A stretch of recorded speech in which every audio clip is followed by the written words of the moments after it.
መከላከያ በጎጃም በፋኖ ቴዎድሮስ እዝ ለደረሰበት ሽንፈት ጄኔራሎች እርስ በርስ እየተካሰሱ እንደሆነ ተገለጸ። ጄኔራሎቹ እስከ ቤተ መንግስት ሰዎች በማቅረብ በተለይም ኦፕሬሽኑ የሚመሩ ጄኔራል እንቅስቃሴዎቻችን ለጠላት ቀድመው አሳልፈው ሰጥተውናል በማለት ከባድ ክስ ከሰዋቸዋል። የህወሓት ጦር በከፍተኛ ሁኔታ ጦሩን እያስጠጋ መሆኑን ተገለጸ። ምንም አይነት ወታደራዊ መረጃዎች እንዳይወጡም የከለከለው ህወሓት ጦሩ ወደ ድንበር ማስጠጋቱንና የኢትዮጵያ ጦር መከበቡ በመግለጽ እጅ እንዲሰጡ እየጠየቀ ይገኛል። በኢትዮጵያ በተለይም በአማራ ክልል እየተካሄደ ባለው ግጭት በንጹሃን ላይ የሚደርሰው ጥቃት ቀጥሏል። በትላንትናው ዕለትም በጥቃት ብዙዎች መርገፋቸው አስደንጋጭ ሆኖ ቀጥሏል። ህወሓት የኢትዮጵያን መንግስት ከስልጣን ለማስወገድ ያለሙ ስብሰባዎችን በኤርትራ ወሰን አካባቢ እያካሄደ እንደሚገኝ የተገኘው መረጃ ያመለክታል። ክቡራንና ክቡራት የኔን ቤተሰቦች በቆይታችን እነዚህና ሌሎች መረጃዎች በዝርዝር ይዘናል። እስከ መጨረሻው ቆይታችሁ ወሳኝና ሰበር መረጃዎች ታገኛላችሁ።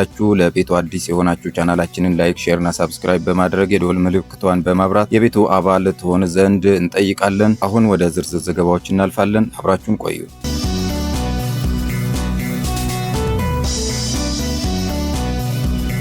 የህወሓት ጦር በከፍተኛ ሁኔታ ጦሩን እያስጠጋ መሆኑ ተገለጸ። ምንም አይነት ወታደራዊ መረጃዎች እንዳይወጡም የከለከለው ህወሓት ጦሩ ወደ ድንበር ማስጠጋቱንና የኢትዮጵያ ጦር መከበቡን በመግለጽ እጅ እንዲሰጥ እየጠየቀ ይገኛል። የህወሓት ጦር በራያ አካባቢ በከፍተኛ ወታደራዊ እንቅስቃሴ እያደረገ መሆኑን የታወቀ ሲሆን በአዳዲስ ሰልጣኞች የተሞሉ ተሽከርካሪዎች ወደ አካባቢው እያስገባ መሆኑን ነው የተገለጸው። በዚህም የሜን ዝርዝር እንቅስቃሴዎች ደርሶታል። በመረጃው መሰረትም ከራያ አላማጣ እስከ ራያ ጨርጨር በ11 ተሽከርካሪዎች የመጡ አዲስ ሰልጣኞች ወደ አርሚ 24 እና 43 ተቀላቅለዋል። ከወጀራት እስከ ራያ አዘቦ በ4 ተሽከርካሪዎች የመጡ አዲስ ሰልጣኞች ወደ አርሚ 44 እና 33 ተቀላቅለዋል። ተጨማሪ መረጃ ኦፍላ፣ ነቅሰገና አላጀም አዲስ ኃይል ተራግፏል ተብለዋል። አጠቃላይ በክልሉ ያለው ወታደራዊ እንቅስቃሴ በሚስጥር እንዲያዝ እና ምንም አይነት መረጃ ይፋ እንዳይደረግ ጥብቅ መመሪያ የወረደ ሲሆን በፎቶም ሆነ በጽሁፍ በማንኛውም ነገር የሰራዊቱን እንቅስቃሴ ማጋራት ይሁን መናገር በጥብቅ ተይዞ በከፍተኛ ጥንቃቄ እንዲከናወን አዘዋል። አሁን የህወሓት ከፍተኛ አዛዥ ሰሞኑን በሀገሪቱ አዲስ ነገር ይኖራል ማለታቸው ምናልባት የመጨረሻ መንግስት ለመገልበጥ ታስቦ ጦርነት ሊቀሰቀስ እንደሚችል በግልጽ የሚያሳይ ሆኗል ሲሉ ወታደራዊ ተንታኞች ተናግረዋል። በመንግስት በኩል በራያ ቆቦ ማዕከል ያደረገ እስከ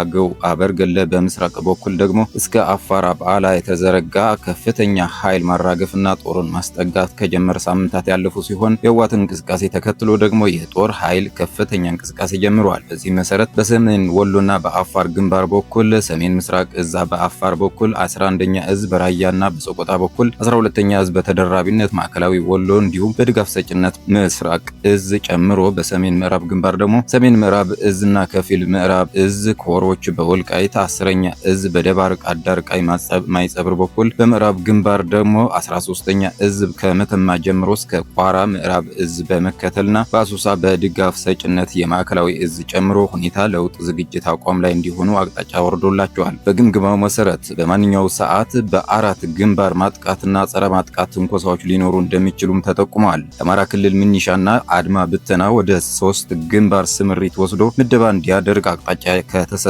ቀናቶች እንዳለፉ ይታወሳል። ይህ በእንዲህ እንዳለ በምዕራብ በኩል በሁመራና ወልቃይት አካባቢ የህወሓት አርቢ 7 እና 13 በሱዳን ድንበር በሰሜን የኤርትራ ኃይል እንዲሁም በምስራቅ አርቢ 17 በጥምረት ከበባ ውስጥ ያስገቡት ሲሆን ይህንን ተከትሎን ከባድ መሳሪያዎች ወደ ጎንደር አካባቢዎች ለማሸሽ ተገደዋል። በአካባቢው የቀረው መከላከያ መከበቡን በመግለጽ እጁን ለአርሚ 7 እንዲሰጥ በቃል አቀባይ አክቲቪስቶቻቸው እየነገሩ ይገኛሉ።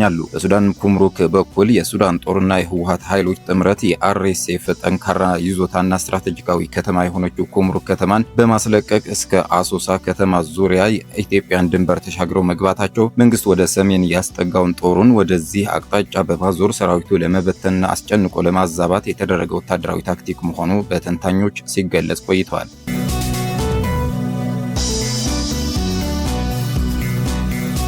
መከላከያ በጎጃም ፋኖ ቴዎድሮስ እዝ ለደረሰበት ሽንፈት ጄኔራሎቹ እርስ በርስ እየተካሰሱ እንደሆነ ተገለጸ። ምስራቅ እዝ አዛዥ እና የጎጃም ኮማንድ ፖስት አዛዥ ሌተናንት ጄኔራል መሐመድ ተሰማ የውድቀታቸው ተጠያቂ መሆናቸውን ጄኔራሎቹ እየገለጹ ነው። ፋኖ ካለፉት 4 ዓመታት ካደረገው ውጊያ የላቁና የመደበኛ ውጊያ አቅሙ በከፍተኛ ሁኔታ መጨመሩ ማሳያ መሆኑን ተገልጸዋል። ፋኖ የያዛቸው ቦታዎች አስለቅቀን እንቆጣጠራለን በሚል የምስራቅ እዝ አዛዡ መሐመድ ተሰማ በሚመሩ 4 ጄኔራሎች በአዛዥነትና አዋጊነት 7 ኮሎኔሎች በርካታ ሻለቆች በተሰለፉበት ውጊያ እየደረሰባቸው ያለው ወታደራዊ ሽንፈት ከቀን ወደ ቀን እየጨመረ መምጣቱን ተከትሎ እርስ በርስ መካሰሳቸው ለማወቅ ተችለዋል። ይህም የእኛ እንቅስቃሴ ለጠላት ተጋልጧል የሚል ምክንያት በቀጣዩ ኢታማዦር ሹም ይሆናል ለተባለውና ለወታደራዊ ደህንነት ኃላፊው ጀነራል ጌታቸው ጉዲና ጀነራል መሐመድ ተሰማ ነው ለውድቀታችን ተጠያቂ የሚሉ ቅሬታቸውን እስከ ማቅረብ መድረሳቸው እና እርስ በርስ መካሰሳቸው ተሰምተዋል።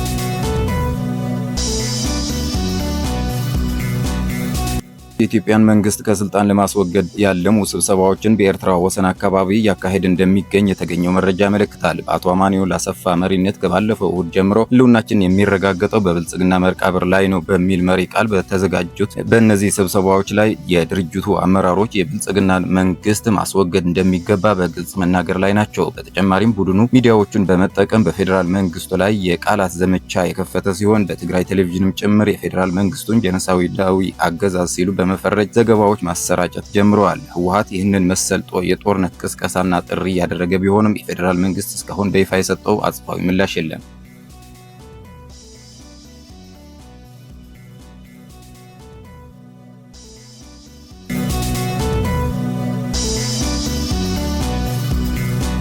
በኢትዮጵያ በተለይም በአማራ ክልል እየተካሄደ ባለው ግጭት ምክንያት ንጹሃን ዜጎች፣ የሃይማኖት ተቋማትና የሲቪል መሰረተ ልማቶች ላይ የሚደርሰው ጥቃት አሁንም ቀጥሏል። ትላንት በአባይ ጊዮን ቅድስት አርሴማ አንድነት ገዳም ላይ በመንግስት ኃይሎች በተፈጸመና አሰቃቂ ነበር በተባለ የድሮን ጥቃት ንጹሃን እናቶች ላይ ከባድ ጉዳት መድረሱን ምንጮች ከስፍራው ተናግረዋል። የድርጊት በሀገሪቱ ውስጥ በተለይም በቤተ ክርስቲያናትና በገዳማት ላይ እያነጣጠሩ ያሉት ተደጋጋሚ የድሮን ጥቃቶች አሳሳቢነት በድጋሚ ጎልቶ እያሳየ ክስተት ሲሆን የዓይን እማኞች ጥቃቱን ያነጣጠረው በገዳሙ ውስጥ ቤተ እግዚአብሔር በመባል በሚጠራውና እናቶች ለምዕመናን ምግብ ለማብሰል በሚጠቀሙበት ክፍል ላይ ነበር። በዚህም ምክንያት የሰው ህይወት አልፈዋል፣ በርካቶች ቆስለዋል፣ እንዲሁም ህንፃው ሙሉ በሙሉ ፈርሷል ተብለዋል። በዚህ አሳዛኝ የድሮን ጥቃት ምክንያት 13 ንጹሃን እናቶች ጉዳት አስተናግደዋል። ከነዚህ መካከል አንዲት እናት ጥቃቱ በተፈጸመበት ቅጽበት ወዲያውኑ ህይወታቸው ሲያልፍ፣ ሌላኛዋ እናት ደግሞ ወደ ሆስፒታል ከተወሰዱ በኋላ በደረሰባቸው ከባድ ጉዳት ምክንያት ህይወታቸው አልፈዋል። ከሟቾቹ በተጨማሪ 7 ሰዎች ላይ ከባድና ቀላል የመቁሰል አደጋ ደርሰዋል። ከቆሰሉት መካከል አንደኛዋ ግለሰብ በህይወትና በሞት መሃል እጅግ አሳሳቢ በሆነ ሁኔታ ላይ ትገኛለች። ሌሎች 3 ሰዎች ደግሞ በህክምና ተቋም ውስጥ አስቸኳይ ህክምና እየተደረገላቸው ይገኛል በማለት አንድ የጤና ባለሙያ ተናግረዋል። እነዚህ እናቶች በገዳሙ የተገኙት መንፈሳዊ አገልግሎት ለመስጠትና ምግባረ ሰናይ ለማከናወን ነበር የሚሉት በገዳሙ ያሉ አንድ አባት የጥቃቱን ሁኔታ አስመልክተው በሰጡት ማብራሪያ ዛሬ የቅዱስ ቂርቆስ ዝክር ስለነበር ምግብ ለማብሰል ተሰባስበው የነበሩ 13 እናቶች እህል እየለቀሙ ነበር። በዚህ መሃል ነው በድሮን የተመቱት በማለት የሁኔታውን አሳዛኝነት ገልጸዋል። እናቶቹ ለዝክሩ የሚሆን እህል በማዘጋጀት ላይ የተፈጸመው ይህ የድሮን ጥቃት የቦታው መንፈሳዊነትና የሰዎቹን ንጹህነት ያላገናዘበ መሆኑን የገዳሙ አባቶችና የአካባቢው ነዋሪዎች በሐዘን ይገልጻሉ። ጥቃቱ በተፈጸመበት ሰዓት ምንም አይነት ወታደራዊ እንቅስቃሴ በገዳሙ አካባቢ አልነበረም የሚሉት እነዚህ በስፍራው ያሉ ምንጮች የአካባቢው ነዋሪዎችና ታዛቢዎች እንደሚያስረዱት ባለፈው 1 ዓመት ጊዜ ውስጥ በስፍራው ላይ የፋኖ ታጣቂዎች እንቅስቃሴ አልነበረም። መንገዶች በመዘጋጋታቸው ምክንያት አካባቢው በተወሰነ መልኩ ተነጥሎ የቆየ ሲሆን በቅርብ ርቀት ላይ የነበረው ብቸኛ የጸጥታ ኃይል የአድማ ብተና ካምፕ ብቻ ነበር ይላሉ። ይህ ሁኔታ ጥቃቱን ለምን በገዳሙና በንጹሃን እናቶች ላይ ሊፈጸም ቻለ የሚለውን ጥያቄ ይበልጥ አሳሳቢ ያደርገዋል ተብለዋል። ምንም አይነት ወታደራዊ ስጋት በሌለበት የታጠቀው ኃይሎች በማይንቀሳቀሱበትና ንጹሃን ዜጎች ብቻ የሚገኙበት የሃይማኖት ስፍራ ላይ እንዲህ አይነት ከባድ የጦር መሳሪያ መጠቀም ዓለም አቀፍ የሰብአዊ መብት ህጎችን የሚጥስ ተግባር መሆኑን የሰብአዊ መብት ተሟጋቾች በተደጋጋሚ ሲያነሱት የነበረ ጉዳይ ነው።